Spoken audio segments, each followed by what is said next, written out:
اعوذ باللہ من الشیطان الرجیم بسم اللہ الرحمن الرحیم۔ عزیز دوستو السلام علیکم۔ ہم آپ تک سیرت معصومین علیہ السلام پہنچانے کی کوشش کر رہے ہیں اور امید ہے کہ آپ کو ہماری ویڈیوز پسند آتی ہوں گی۔ اگر ہماری ویڈیوز آپ کو پسند آتی ہیں تو آپ ہمارے چینل کو ضرور سبسکرائب کریں گے اور ہماری ویڈیوز کو لائک کریں گے، اور آپ کے کامنٹس ہمارے لیے نہایت اہم ہوں گے تاکہ ہم آنے والی ویڈیوز اچھے طریقے سے بنا سکیں۔ تو دوستو آج تذکرہ کرتے ہیں اس واقعے کا کہ جب رسول خدا صلی اللہ علیہ وآلہ وسلم مولا متقین امام المتقین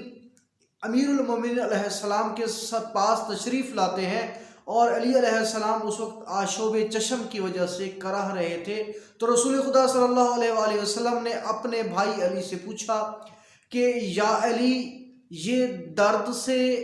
آپ کراہ رہے ہیں یا بے صبری کی وجہ ہے؟ تو اس وقت رسول خدا صلی اللہ علیہ وآلہ وسلم کو امیر المومنین نے جواب دیا کہ مولا، اس سے پہلے میں نے اپنی آنکھوں میں اتنی شدت سے درد محسوس کبھی نہیں کیا۔ اسی اثناء میں دونوں بھائی آپس میں گفتگو کرنے لگے، بات چیت ہونے لگی، تو رسول خدا صلی اللہ علیہ وآلہ وسلم نے امیر المومنین علیہ السلام کو ایک بات بتائی کہ امیر المومنین علیہ السلام اپنی اس آنکھوں کے درد کو بھول گئے اور کہا کہ یا رسول اللہ، یہی روایت آپ دوبارہ سنائیں۔ تو رسول خدا صلی اللہ علیہ وسلم نے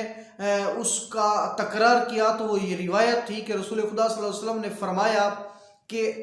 اے علی،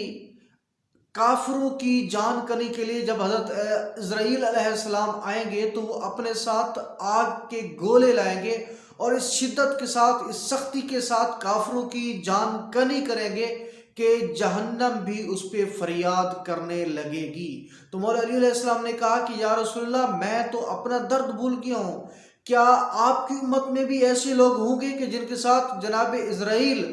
ملک الموت آ کے ان کے ساتھ سختی سے پیش آئیں گے؟ تو فرمایا ہاں، 3 قسم کے لوگ ایسے ہوں گے کہ جن کی جان کنی سختی سے ہوگی، اور فرمایا کہ وہ 3 قسم کے لوگ کون سے ہوں گے؟ تو رسول خدا صلی اللہ علیہ وسلم نے فرمایا، پہلا وہ شخص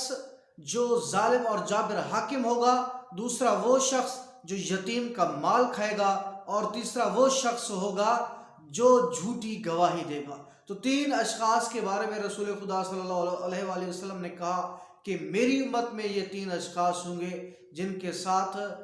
حضرت ملک الموت یعنی جناب عزرائیل علیہ السلام سختی سے پیش آئیں گے۔ تو اللہ تعالیٰ سے دعا گو ہے کہ اللہ تعالیٰ ان تمام کاموں سے ہمیں محفوظ رکھے اور ہمیں مامون رکھے۔ اللہ آپ کا حامی و ناصر۔